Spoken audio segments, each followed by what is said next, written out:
Well, hey, everybody, welcome to another episode of Conversations on Couches.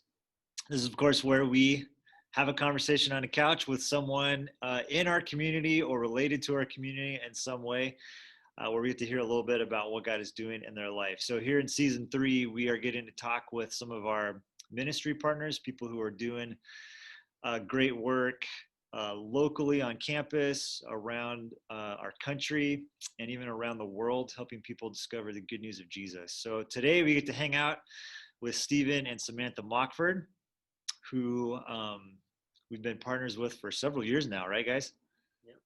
Yeah. And some of you will either know or recognize or remember the Mockfords from a recent story, which is that they had to relocate from the country. They were serving overseas, had to relocate back to the United States fairly suddenly. And I'll have them give us the Cliff Notes version of that story here. But that was a big transition for them. A little over a year ago, we helped get them bikes and some stuff like that. And that was pretty cool for us to be able to be a part of that with you guys. But then on top of that, you get back here to the United States and then, hey, a pandemic hits. So you've been through a lot recently. Why don't you fill people in on what you've been doing and maybe more specifically, what you thought you were going to be doing when you moved back to the Sacramento area? So we actually went to Discovery and we left for East Asia in 2012. And so we were there for 7 years. And then last year, just increased crackdowns over there from the government and stuff. We had to come back. Gosh, I guess that was like a year and a half ago. We've been back in the States and then settled into Sacramento just a little over a year ago. And what we came back to do, that is we've been doing college ministry for years with Cru, and so settling here in Sacramento, we knew that we were taking on something a little bit different than what we had done before, in that not only is there Sac State right here, but there's about 4 different community colleges that all feed into Sac State. So there's like Cosumnes River College and American River College, Sierra College, Sac City College. Oh yeah, Folsom Lake. So there's actually a number all in the area that kind of feed in. So the average student who actually goes through Sac State has actually probably also gone through some of those community colleges. So kind of our ministry is reaching out to students at all these different campuses. There's a small private Christian university as well, William Jessup, that we also do some ministry at. And so, looking at what does it look like to reach students in kind of the general ecosystem of the greater Sacramento area, from, looking at 18 to 25-year-olds that are maybe at community college, maybe transitioning to Sac State, maybe they're doing 4 years at Sac State.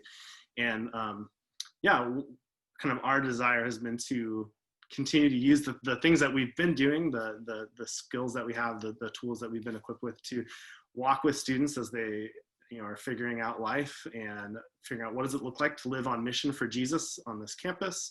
And for a lot of students here that are commuters, maybe they also live at home, so they have long established relationships with neighbors.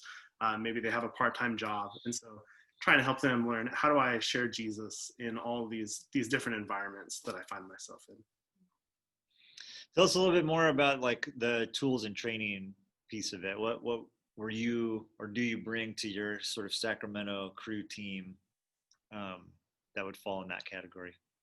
Yeah, so actually it's the model of ministry that we're doing, reaching multiple campuses and working alongside churches to reach students is something that we were actually doing overseas. And so in some ways it was an easy fit for us to come back and to do that here, where we're not just focused on one campus. When we were at Discovery, we worked at UC Davis, and pretty much I think we only went to Davis. Didn't really know much about other schools in the area or anything like that. But coming here, just being used to maybe going to a few different campuses in a day, and being able to kind of come alongside churches that have maybe already have a college program, but are looking at how can we equip students to share their faith, to live out their faith. A lot of students, they go to a church and they already have community and a Bible study there.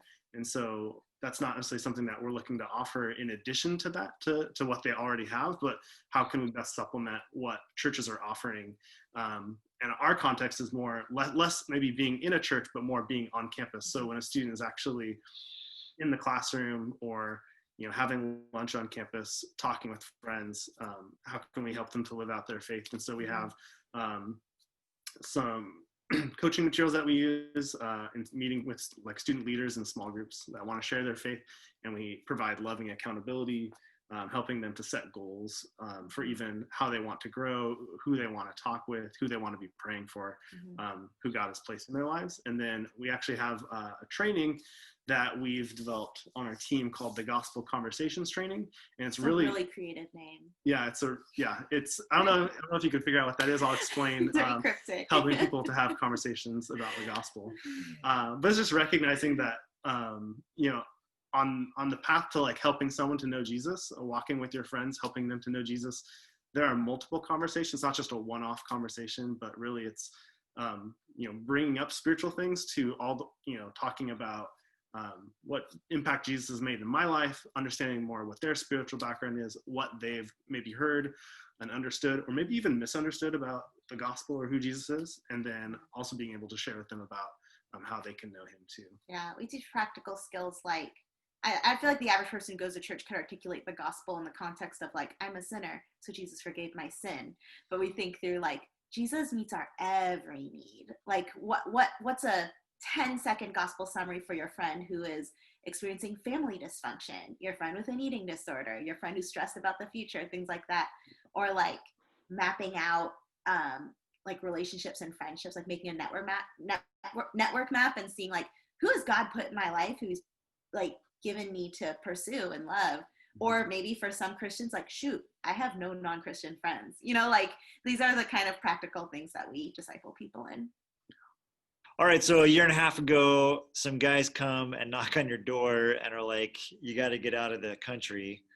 And so you come back to the United States sort of thinking about like restarting your life and ministry in the United States and California, obviously big jump in terms of context, but then this pandemic comes out of nowhere. And now you're not only transitioning to being back in the US in a different environment, but then also now learning and figuring out how to do like digital online ministry. So tell us a little bit about how things have shifted during the pandemic for you, and maybe even some opportunities that have come in the middle of all this craziness.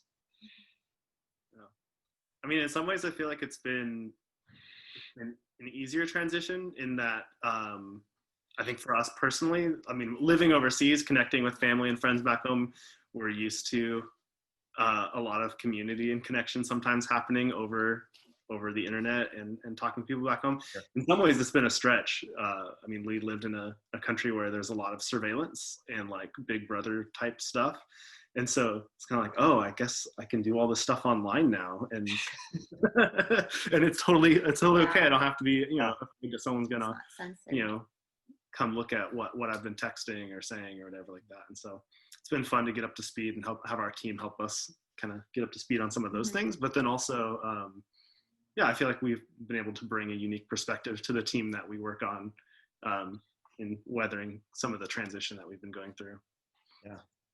So I think probably the biggest transition has been with all we work with students, and yet every single campus pretty much is online for this semester, and has already announced that next semester they will continue to be virtual. And so, especially back in August, when it's like, this is the time we would normally step onto campus and meet new students, freshmen coming in, first years, people that are new to the college community, looking for friends or looking for, asking life questions about what they want to do. And I feel like those are the people that we most often are trying to meet and to connect with. Like that is just not on the table for us at all. And so while we had been doing some stuff, like I mentioned before, working with churches, I think we've been able to take some of that time that we would normally just be literally walking around the campus, looking for students, talking with students, and move that towards reaching out to churches. Really, I mean, distance doesn't really matter. So we've been we're the closest team to Nevada with Crew. And so reaching out into to churches around schools in Nevada and around Northern California, and just trying to see, hey, are there ways that we can work together, share resources, and just looking out. Equip you guys in evangelism. Yeah. That seems to be one area where like church leaders have a desire, but not a lot of resources or practical. Yeah, probably evangelism and missions Yeah. have been two of the resources that people have been most interested in talking about. And so it's been interesting just to see, hey, where's God moving? Where is he at work? Who would be excited about, doing this? Because just because there's a school nearby doesn't necessarily mean that everyone's always excited about, student ministry. And so it's been, faith stretching just to kind of put those out there and see who's interested and what God's doing. I like that. Distance is no issue. So like we can meet with more students in less time. There's no looking for parking or driving around. That's true. But I never realized how important it is to just like hang out and have nothing time, like walk back to your car together and talk about nothing kind of thing. There's a lot less of that on Zoom. So that's been challenging, I think. Yeah. And we've seen that. We've seen that in our groups a lot. Like, that like 30 minutes before a group starts, where you're just hanging out, in someone's living room, like that time kind of gets cut out, right? And it's just like right to the point. And so in some ways, it's efficient and you can meet with a lot more people. But I think some of that kind of fun, random relational time gets lost for sure. Yeah. But on the bright side, we've had some students we have one from the Bay Area and one girl from UNR who's been joining our meetings from Reno. And so if it were in person, we never could have gotten them involved. Yeah, sure. So that's been really exciting. You want to share more about the digital mission? Yeah. So we wanted to. So another hard thing is we couldn't like take our students to go like actually initiate spiritual conversations, which is one of the biggest things that we do in Crew, and we do it well. But we really want to be like active in evangelism, and we want to increase our heart for the world since God loves the world. So through our connections with Crew staff in Central Asia, we've been doing this like online English club. It's just talking about, like, we set a topic and then we get on Zoom and we talk about it with the Central Asian students. And through that, we just gather contacts, and we've been connecting with them one-on-one throughout the week. Just getting to know them as friends and going deeper in conversation, talking about spiritual things, sharing the gospel. So we've been doing that. That's been neat. And it's been fun too, because it's a predominantly Muslim country, and in many ways it's there would be security issues there, but very different from the security issues we had in East Asia, but still very much a context of people wanting to learn another culture or learn English or things like that. And so I think that's been something fun that we've been able to kind of bring to the ministry here of how do we relate to people who are different from us, people are over there, and kind of using this time opportunity where they're stuck at home too, also on Zoom. So they're, there's a huge time difference, but they're online and they're looking for people to talk with. Sure. And so it's really fun.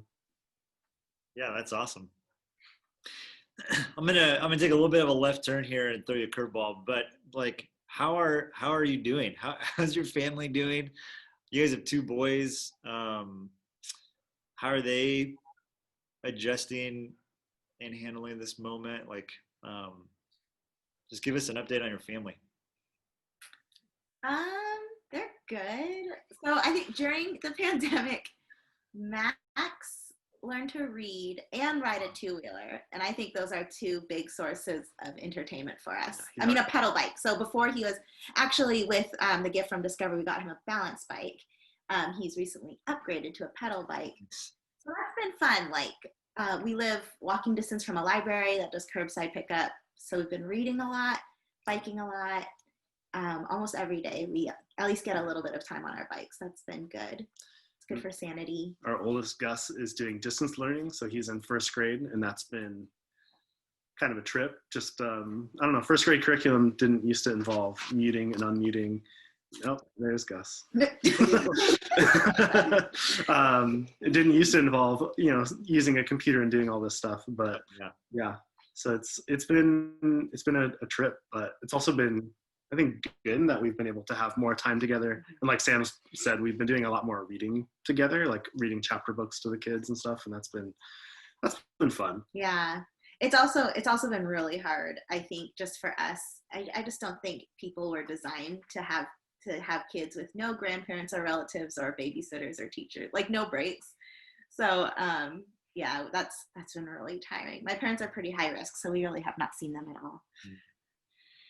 We still like each other and we're still alive, so we're doing great. Yeah.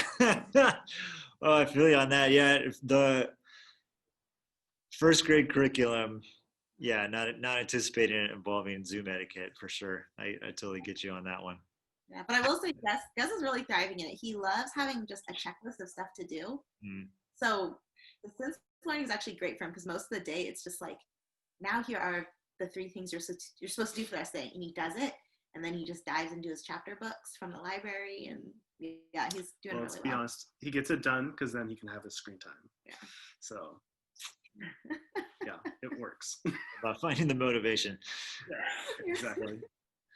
All right, last question is, have you guys, I mean, you've alluded to a lot of really cool things, but want to sort of land it with, like, what's the one big thing that you've seen God do during this time? You can even go back to, like, again, your sort of bigger transition, but what's been kind of the God story or the bigger theme of God's work in your life during all of this change that you guys have been through in the last 18 months? I feel like one thing that I think is really great in the church at large and in us personally is, I think all the horrible, even like violent division in America and in the church has at least given us a good chance to look critically at, like, what do I actually believe in? What is actually like a non-negotiable in my faith? Or do I say I'm all about such and such values? Or do I say it and I act and I put that into action? I think this whole country's been going through kind of a crucible lately. Yeah, and I think that's something that, I mean, some of the questions that I think people are asking now in the culture and just in society are questions that we are kind of asking because we're coming back from having been outside for so long. I mean, we can read the news and listen to podcasts, and I feel like it's not like we didn't know what was going on here, but we don't live in those conversations with friends and family all that often.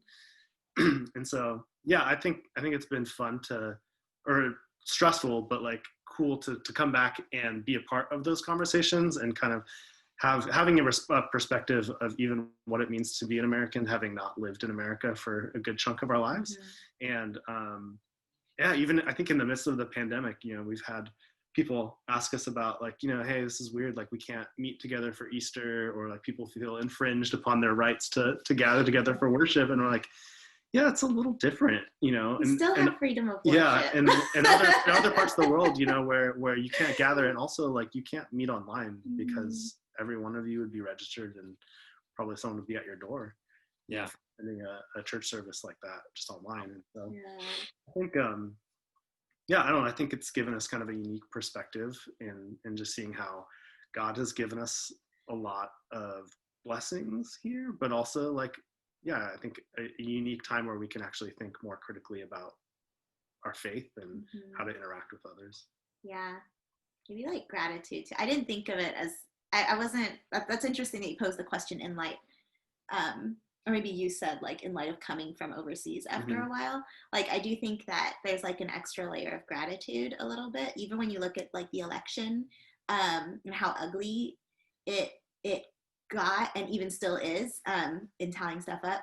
I mean, I was in class with a Cameroonian, 2 North Koreans, and some Chinese people, and it's like, sure, we have a mess, but like there are countries that with really messy politics too, and we have the freedom to push back or whatever. And it's like, wow, look at that, I can voice displeasure and I won't get killed. That's kind of cool. Or like, or like when the smoke was really bad, I could, when we would talk about like, oh man, we can't go biking today, the smoke is really bad. And it's like, but our house is standing, so I do feel like a cupcake complaining about the smoke being bad. Yeah. Like gratitude, I guess. Yeah, that's awesome. Well, thank you guys for taking the time to join us for a conversation on multiple couches, and for sharing about your story, the journey that you guys have been on. Thanks for continuing to be in partnership with Discovery. And this is what you call a tease. So they alluded earlier to some of the training that they've been doing. They'll actually be doing a training for Discovery coming up in January. Date still to be determined, but be looking forward to that. So thank you guys for being a part of our kind of extended Discovery family, and allowing us to be a part of your story and be on this journey with you, and for sharing today about what God's been up to in your ministry and your lives. So thanks. Oh, we've loved staying a part of Discovery even after moving away so many years ago. Yeah. Well, awesome. Thanks, guys. Yeah. No problem. Bye.